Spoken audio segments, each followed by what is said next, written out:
ছাদের মাঝখানে গোল হয়ে বসে আড্ডা জমিয়ে তুলেছে রশ্মিরাত, আরিশা, আয়রা, আহিন, আলভি।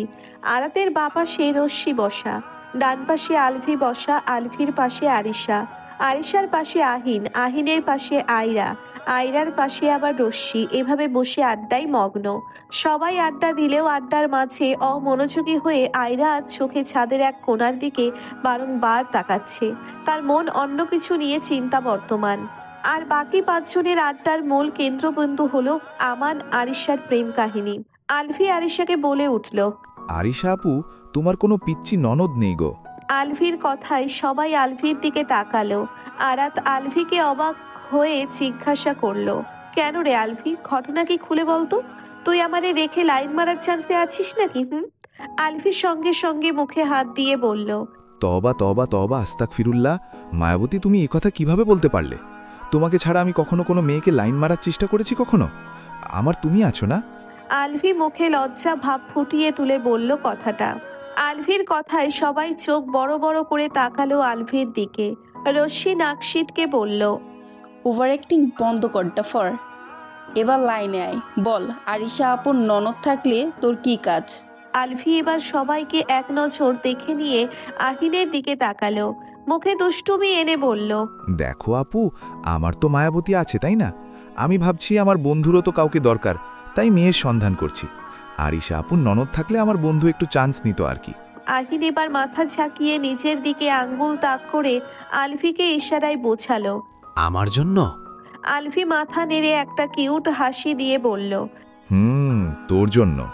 সালা, ওইখানে দাঁড়া তুই।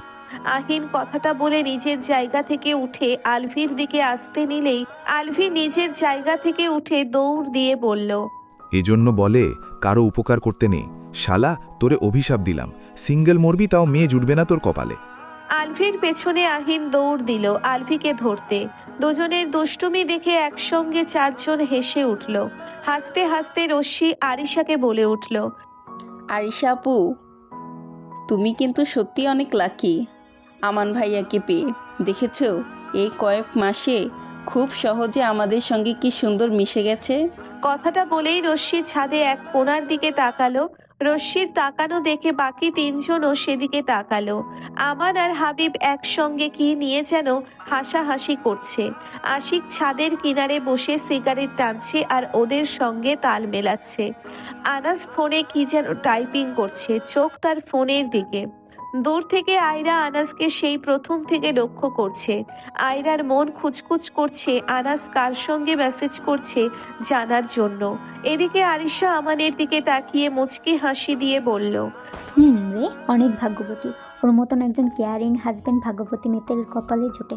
আমান, আশিক, হাবিব আরিশাদের দিকে আস্তে আস্তে আমান বলে উঠল, আমাদের নিয়ে কি কথা হচ্ছে? আমাদেরকেও একটু বলো, আমরা শুনে ধন্য হই। বলো বলো। তেমন কিছু না, বসে পড়ো। এখানে আমরা সবাই মিলে আড্ডা দেবো।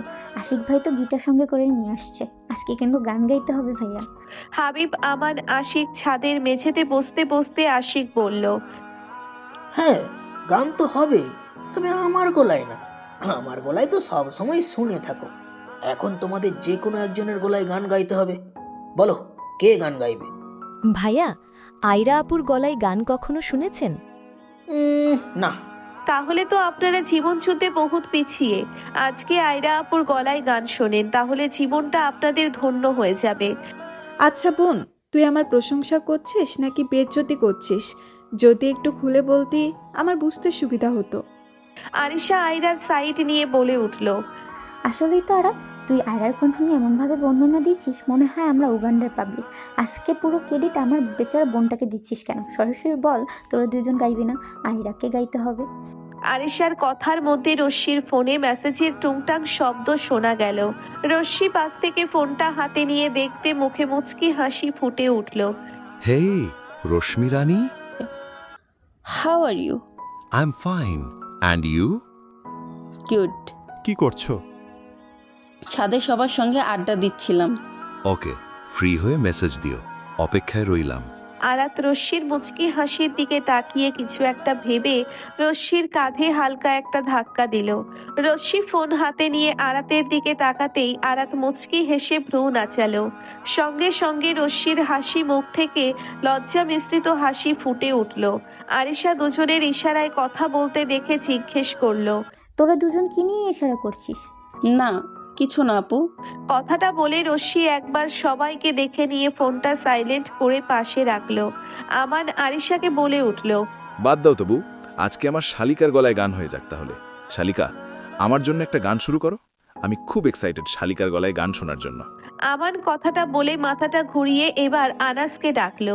সম্বন্ধীবাবু, এদিকে আসো, আমাদের আড্ডায় সামিল হও। আসো আসো, আমার শালিকার গলায় গান শুনতে চাইলে আমাদের সঙ্গে জয়েন হও। আনাস ফোনের স্ক্রিন থেকে চোখ উঠিয়ে সবাইকে এক নজর দেখলো। আশিক শয়তানি হাসি দিয়ে আনাসকে ডেকে বলল, হেই আনাস, এদিকে আয় দোস্ত, আয়রা গান গাইবে, জলদি এদিকে আয়, নয়তো কণ্ঠটা মিস করবি। আশিক কথাটা বলেই হাবিবের সঙ্গে হাতে হাইফাই দিল। আশিকের কথায় আয়রার মুখে লজ্জার ভাব ফুটে উঠেছে। আনাস আশিকের কথায় একবার আয়রার দিকে তাকালো, তাকাতেই দুজনের চোখাচোখি হয়ে গেল। আনাসকে তাকাতে দেখে আয়রা লজ্জায় মাথাটা নিচু করে নিল। আনাস আয়রার লজ্জা পাওয়া মুখের দিকে তাকিয়ে মুখে বিরক্ত ফুটে উঠল। বিরক্ত হয়ে পুনরায় ফোনের স্ক্রিনে চোখ নিবদ্ধ করে বলে উঠল, নট ইন্টারেস্ট। সঙ্গে সঙ্গে আয়রা চোখ ভরা পানি নিয়ে মাথাটা উপরে তুলে আনাসের দিকে তাকালো। আরিশা আয়রার মনের অবস্থা বুঝতে পেয়ে বোনের হাতের উপর হাত রাখলো। হাবিব আশিক আনাসের কথায় আয়রার দিকে মন খারাপ নিয়ে তাকালো একবার। তখনই স্বাভাবিকভাবেই আমান বলে উঠল, শুরু করো। গিটার কই তোমার? ওই তো, গিটার নাও, শুরু করো। আশিক আমানের থেকে গিটার নিয়ে মন খারাপ করে গিটারের টুনটান শব্দ তুলতেই আয়রার গলা শোনা গেল। আনাস এবার ফোনের স্ক্রিনে চোখ রেখেই কান খাড়া করলো। আয়রা আনাসের দিকে তাকিয়ে পুনরায় গেয়ে উঠল। আনাস এবার অবাক হয়ে সরাসরি চোখ ত্যাগ করলো আয়রার মুখের উপর। আয়রা আনাসের চোখে চোখ রেখেই গেয়ে উঠল। আয়রা আর আনাসের চোখের দিকে তাকিয়ে থাকতে পারল না। চোখের পানি গাল গড়িয়ে পড়ার আগেই গানের লাইন শেষ না করে আয়রা ছাদ থেকে দৌড়ে নিচে নেমে গেল। সঙ্গে সঙ্গে আশিক গিটারটা ছাদের মেঝেতে রেখে দিল। হই হুল্লোড় ছাদটা নিমেষেই নিস্তব্ধ পরিবেশে ঘিরে ধরল। সবাই চুপচাপ কেমন যেন নীরবতাকে সঙ্গী করে নিয়েছে। আশিক আনাসের দিকে তাকিয়ে দেখলো আনাস আয়রার দৌড়ে যাওয়ার দিকে তাকিয়ে আছে। আনাসকে আয়রার যাওয়ার দিকে তাকিয়ে থাকতে দেখে আশিকের মুখে তাচ্ছিল্যের হাসি ফুটে উঠল। আরাত নিজের ভাইয়ের উপর অসন্তুষ্ট হয়ে তাকিয়ে আছে। আরিশা কিছুটা মুখে রাগ রাগ ভাব, আমান শুধু অবাক চোখে চেয়ে সবাইকে লক্ষ্য করছে। হাবিব মেঝের দিকে চুপচাপ তাকিয়ে আছে। এই সব কিছু লক্ষ্য করে রশ্মি পরিবেশটা স্বাভাবিক করতে বলে উঠল, এই আরাত, নিচে চল, অনেক তো আড্ডা দেওয়া হলো। কাকিমণি একা একা কাজ করছে, চল নিচে চল। এই আরিশা আপু, চলো নিচে যাওয়া যাক। আমানের দিকে তাকিয়ে রশ্মি পুনরায় বলে উঠল, ভাইয়া আপনিও চলেন নিচে, বড় আব্বুরা এসেছে, বড় আব্বুদের সঙ্গে কথা বলবেন। এখন তো সন্ধ্যা, হয়তো ফুপা ফুপিও শপিং করে চলে এসেছে। আমার মাথা নাড়িয়ে হ্যাঁ বলার আগেই আরিশা আগে আগে কাউকে কিছু না বলে নিচে নেমে গেল। আরাত একবার রাগ নিয়ে নিজের ভাইয়ের মুখের দিকে তাকিয়ে নিচে নেমে গেল। ওদের পিছনে পিছনে আমান চলে গেল। রশ্মি একবার হাবিব আর আশিকের দিকে তাকিয়ে চোখের ইশারায় এদিকে সামলাতে বলে রশ্মিও নিচে গেল। তখনও আনাস সিঁড়ির দিকে তাকিয়ে। ছাদে শুধু হাবিব, আনাস, আশিক থেকে গেল। হাবিব ছাদের মেঝে থেকে উঠে আনাসের দিকে এগিয়ে এসে বলে উঠল, এভাবে না বললেও পারতিস, মেয়েটা কষ্ট পেয়েছে। আনাস দরজা থেকে চোখ ফিরিয়ে একবার হাবিবের দিকে তাকালো। স্বাভাবিক হওয়ার ন্যায় বলল, তো আমি কি করব? বুঝেও অবুঝের মতো করছিস কেন? মেয়েটা চোখের ভাষা বুঝতে পারছিস না, নাকি ইচ্ছে করে বুঝতে চাইছিস না? যেখানে আমরা, আমাদের কথা বাদ দে, তোর ছোট্ট বোন আরাত পর্যন্ত মেয়েটা দুর্বলতা বুঝতে পায়, আর তুই তো অবুঝ, তাই না? হাবিব রাগী গলায় কথাগুলো বলল। আনাস হাবিবের কথায় বিরক্ত হয়ে বলল, তোরাও ওর আবেগে গা ভাসাচ্ছিস? আরে ভাই, ও 17 তো মাত্র পা দিয়েছে, এই বয়সে এমন পাগলামো করবে? তাই বলে আমি ওর পাগলামোতে নাচবো? আজব। বিরক্ত মুখে কথাটা বলে পুনরায় ফোন স্ক্রল করতে লাগলো আনাস। হাবিব আনাসের ফোনটা কেড়ে নিতে নিতে বলল, কি তখন থেকে ফোন ঘাটাঘাটি করছিস? তোকে আমরা একটা ইম্পর্টেন্ট কথা বলছি আর তুই ফোন নিয়ে পড়ে আছিস। কার সঙ্গে চ্যাটিং করছিস দেখি? হাবিব কথাটা বলেই ফোনটা কেড়ে নিয়ে ফোনের চ্যাটিংগুলো দেখতে লাগলো। বাজেনাবুকে ফোন দে, তোদের ইম্পর্টেন্ট কথা আমার জানা আছে। সেই তো ওই পাগলকে নিয়ে শুরু করবি। পাগল মেয়ে একটা, পড়াশোনা বাদ দিয়ে সারাদিন উপন্যাস নিয়ে পড়ে থাকে। আর উপন্যাসিক ক্যারেক্টারগুলোকে বাস্তবে রূপান্তরিত করতে এইসব উদ্ভট পাগলামি করে বেড়ায়। আর দেখ কি অদ্ভুতভাবে তোরা সবগুলো মিলে ওই পাগলের পাগলামিকে উৎসাহ দিচ্ছিস, যেটা ওর ভবিষ্যতে ক্যারিয়ারে প্রবলেম হয়ে দাঁড়াবে। দেখবি তার প্রমাণ। এই যে কিছুক্ষণ আগে চোখ ভরা পানি নিয়ে নিচে নেমে গেল, দেখবি 30 মিনিট না যেতেই আবেগ কোথাও একটা হারিয়ে গেছে। সে আবেগকে খুঁজতে পুনরায় আমার পিছে পিছে তার উদ্ভট পাগলামি শুরু করবে। বিরক্ত ভাব নিয়ে আনাস কথাগুলো শেষ করতেই আশিক ছাদের মেঝে থেকে উঠতে উঠতে রাগী গলায় বলে উঠল, হ্যাঁ, সেই জন্যই তো তোর মেয়েটার প্রতি এতটা অবহেলা। আনাস আশিকের দিকে তাকিয়ে বলল। মানে? আশিক তাচ্ছিল্য সুরে হেসে বলে উঠল, মানে বুঝিস না? একটা মেয়ে তোকে ভালোবাসে আর এটা তুই আবেগ বলে উড়িয়ে দিচ্ছিস। বাহ বাহ বাহ বাহ বাহ, কি লজিক তোর! কি বলতো আনাস, একদিন দেখবি এই আবেগগুলো না তোর অবহেলার কারণে কুড়ে কুড়ে খাচ্ছে তোকে। এই পাগল আয়রার পাগলামো দেখার জন্য ছটফট করবি, দম বন্ধ হয়ে আসবে। তখন তো সব সাধ্যের বাইরে চলে যাবে। এখন যাকে অল্প বয়স বলে দূরে ঠেলে দিচ্ছিস, দুদিন পরেই তাকে নিজের জন্য কাছে পাওয়ার জন্য মারিয়া হয়ে উঠবি। কিন্তু সেদিন আফসোস করা ছাড়া আর কোনো অপশন থাকবে না তোর কাছে। আনাস আশিকের দিকে চেয়ে আছে। আশিক একটু দম নিয়ে নরম গলায় পুনরায় বলতে শুরু করলো, তুই শুধু মেয়েটার পাগলামোই দেখে যাচ্ছিস। কখনো পাগলামোর আড়ালে মেয়েটাকে খেয়াল করেছিস? তাকে বোঝার চেষ্টা করেছিস?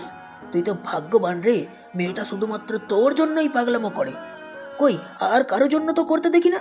আরে ভাই, উপন্যাস জগতের মেয়েরা এক পুরুষের আসক্ত হয়। তাদের চাহিদা শুধুমাত্র তাদের শখের পুরুষ যত্নশীল হতে হবে, তাদের ভালোবাসতে হবে, রাগলে রাখতে হবে, অবহেলা না। কি বলতো, ওরা যেমন শখের পুরুষের জন্য পাগলামো করতে জানে না, তেমনি শখের পুরুষের অবহেলায় অভিমান করে দূরেও থাকতেও জানে। তুই আয়রাকে বলছিস আরও কতক্ষণ পরে আগের মতো তোর পিছে পিছে ঘুরবে, তাই না? হ্যাঁ ঘুরবে, তোকে মানাতেও চেষ্টা করবে। ওরা খুব করে ভালোবাসার জন্য নিজেকে ছ্যাঁচড়া প্রমাণ করে। কিন্তু কি বলতো, যতক্ষণ পর্যন্ত ওদের সম্মানে দাগ না লাগছে ততক্ষণ পর্যন্ত নিজেকে আটকাবে না। শখের পুরুষের কাছে ছ্যাঁচড়া হয়েও থাকতে রাজি। দিন শেষে দেখবি ওরা অবহেলা পেতে পেতে অভিমানে হারিয়ে যায়। আর একবার হারিয়ে ফেললে ফিরে পাওয়াটা কিন্তু খুব কঠিন। সহজে পাওয়া ভালোবাসাটা সময় থাকতে আগলে রাখ, নয়তো সারা জীবনের জন্য হারিয়ে ফেলবি। আশিকের দৈর্ঘ্য কথাটা পাত্তা না দিয়ে আনাস তাচ্ছিল্যের হাসি দিয়ে ব্যঙ্গ করে বলল, মেয়েদের সঙ্গে ফ্ল্যাট করার ছেলেটাও আজ আমাকে জ্ঞান দিচ্ছে। অনেক উন্নতি হয়েছে দেখছি। এতটা উন্নতি কবে থেকে হয়ে গেল বলতো? ফ্ল্যাট করতে করতে কারো প্রেমে পড়ে গিয়েছিস নাকি যে এতটা পরিবর্তন হয়ে গেলি? Good good. কথাগুলো বলতে বলতে হাবিবের দিকে ফোনটা কেড়ে নিয়ে বলল, কি পাইলি ফোনে? কি আর পাবো, তোদের দুই ভাইয়ের অফিসের প্রণকথন ছাড়া। মাঝখানে বেচারা আদিলটা ফেসে গেছে। আচ্ছা, তোরা দুই ভাই কি নিজেকে মানুষ মনে করিস না? না আমাকে তুই বল, তোরা তো মানুষ তাই না? তাহলে তোদের কাউকে ভালোবাসতে কি প্রবলেম? তোদের মন বলতে আসলে কি কিছু আছে? তোকে আর কি বলবো, তোর আইডল তো তাকবীর তালুকদার। হে আল্লাহ, আমার কপালে খুঁজে খুঁজে এই তার ছেলেদেরকেই বন্ধু হিসেবে লিখতে হয়েছিল আপনার। শেষ হয়েছে তোদের বকবক। ভাই আমি বুঝি না, ছেলে হয়ে তোরা এতটা বকবক কিভাবে করতে পারিস? চল নিচে যাওয়া যাক এবার। কথাটা বলেই ছাদের দরজার দিকে হাঁটা ধরলো আনাস। আনাসের কথায় এবার আশিক ছাদের মেঝে থেকে গিটারটা হাতে তুলে নিয়ে সামনে এগিয়ে উত্তর করে উঠল, আজকে আমাদের কথা বকবক মনে হচ্ছে তাই না? কিন্তু দেখিস, একদিন আসবে যেদিন মেয়েদের সঙ্গে ফ্লার্ট করা ছেলেদের কথা আল্লাহ কবুল করে নিল। তিনজন ছাদ থেকে সিঁড়ি দিয়ে নামতে নামতে আনাস পুনরায় বলে উঠল, প্রেম ভালোবাসা তোদের কাজ। ভালোবাসাটা ঠিক এই আরিয়ান তালুকদার আনাসের সঙ্গে যায় না, বুঝতে পারছিস? আমি কাউকে বলি নাই আমাকে ভালোবাসতে। যে আমাকে চাইবে তার অবহেলা সহ্য করার ক্ষমতা রাখতে হবে। সব ধরনের গল্প পড়ুন এখন রোমান্টিক গল্প অ্যাপসে। প্লে স্টোরে গিয়ে রোমান্টিক গল্প লিখে সার্চ করলেই পেয়ে যাবেন। সম্পূর্ণ ফ্রিতেই গল্পগুলো পড়তে পারবেন।